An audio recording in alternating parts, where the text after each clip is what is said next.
Hey everyone, X-ray, penetrating through the surface and getting into the real heart of the matter of this Trayvon Martin case. Hey everyone, as you guys know, George Zimmerman has been set free, found not guilty of manslaughter and murder, number 2 of the second degree. So, I'm going to talk a little bit about this case and why George Zimmerman got off. I mean, really, he got off because of the massive amount of reasonable doubt in this case. I mean, this case was all filled with reasonable doubt, and I'm going to list to you the things that I seen, and I'm just kind of a casual observer. Okay, first of all, before I start listing them all, John Guy, the prosecution, said it best. He says that George Zimmerman didn't shoot Trayvon Martin out of self-defense. He shot Trayvon Martin because he wanted to. And him making such a bold statement like that, I guess he kind of had to because he had to prove murder, but putting it like that, I kind of felt like he made it a little bit easier for the prosecution because I don't think you. It just makes it sound so direct that I just felt it was easier to defend. So anyway, the first doubt would be, hey, why in the world would George Zimmerman call the police if you wanted to shoot Trayvon? Why? I mean, it would just been much easier to not call the police, just drive by him and plug him, and that would be it. Okay, so there you go. That would be number one. Number two, George Zimmerman had the broken nose and the head wounds. I mean, that's just kind of hard to deny, and anyone who had those kind of wounds, you would have to say, well, maybe they really were in fear for his life. Doesn't matter whether or not you felt that those injuries were serious enough. I mean, that doctor did testify that his injuries could have been really serious if it continued to go on. So, yeah, that's reasonable doubt right there. The next one here. Where Trayvon Martin was shot, he was shot right near the tee. It's just like 10 yards away from the tee. That's awful close from where he was running. And he had, well, Mark O'Meara says 4 minutes.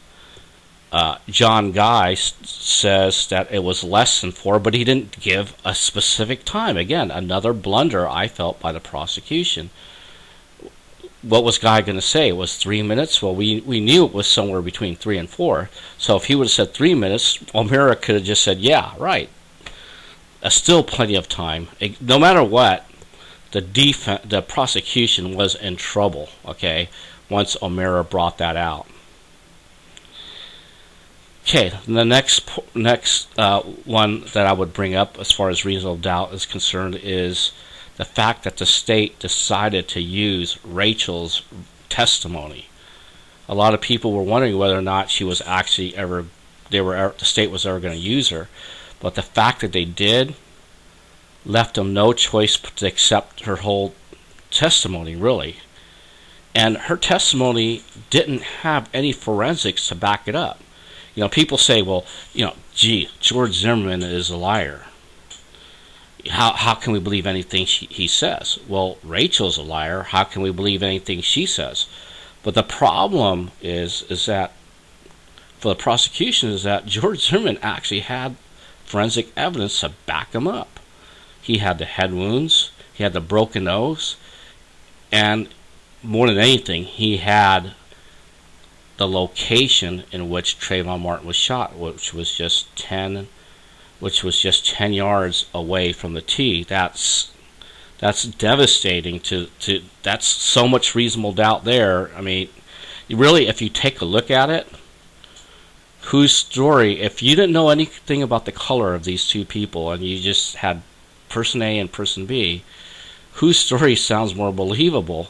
George Zimmerman's does, more than anything that the state has brought out, because he had the wounds, and where Trayvon Martin was shot. I mean, what are you going to conclude? You can maybe make arguments to say, well, maybe this could have happened, maybe this could have happened, but overall, George's story it just that the forensics just crushes any type of argument. It doesn't prove it 100%. I would agree, but it's the best argument there is right now.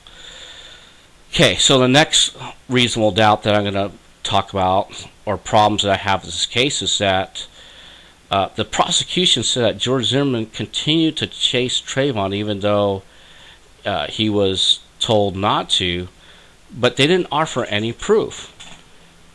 The only thing, what they were expecting, I guess, the jury to do was to tie the fact of Rachel saying that, her testimony of that, that I guess that Trayvon, or that George Zimmerman, chased Trayvon and they both got tired, right? But see, then again, this just doesn't make sense, and there's no forensics, whereas, again, George Zimmerman claims that he went to Retreat View Circle and went back to his truck. The thing with his story, again, that sounded so convincing, in my opinion, is the fact that he had the wounds. And then, of course, John Good, he was witness number 6, and he said that he saw Trayvon on top of George Zimmerman mounted and raining down blows, what he thought might be blows, MMA style. So, yeah, that big problem for the prosecution. More doubt. And, the thing is that George Zimmerman had the grass stains on his back. As forensics, again, another damning piece of evidence, another huge reasonable doubt. And Trayvon's knees had grass stains on them. More doubt after doubt after doubt. And then, of course, the 911 call, the screams, or the non-emergency, whatever you want to call it. It doesn't matter. 911, non-emergency, whatever. But, you had the FBI, the thing is, there were no experts on there, and you had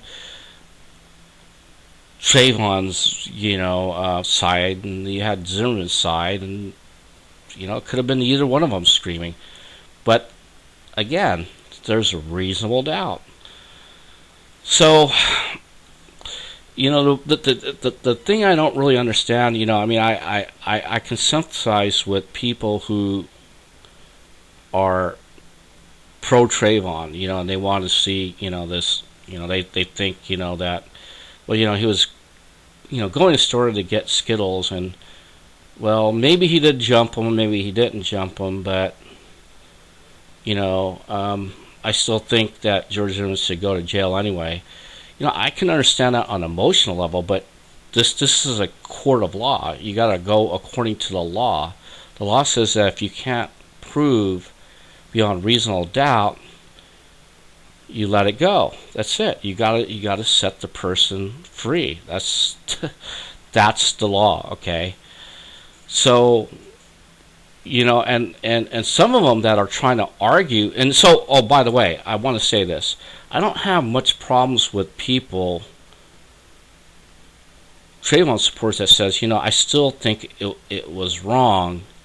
Maybe legally it's not,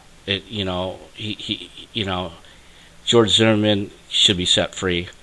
But I feel, and I'm okay with that, when Trayvon supporters say, I feel that, George Zimmerman just took it too far, man. I can identify with that. Because if that was my kid, if Trayvon was my kid, I would say, man, did you have to go to that length?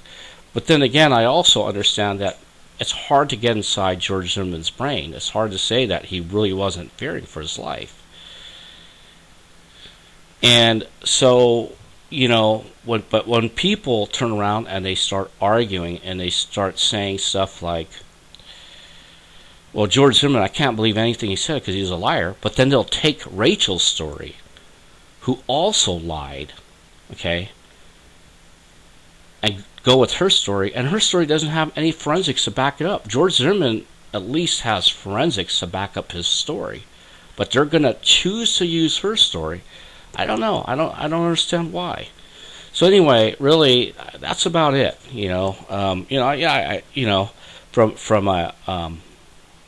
From an emotional side, yeah, I mean, I understand, man. I feel bad that, a life had to been lost, but from a legal side, yeah, that's, I don't see how you can say that Zimmerman didn't deserve to walk from this. So, anyway, that's about it for now. Till then, I'm out of here.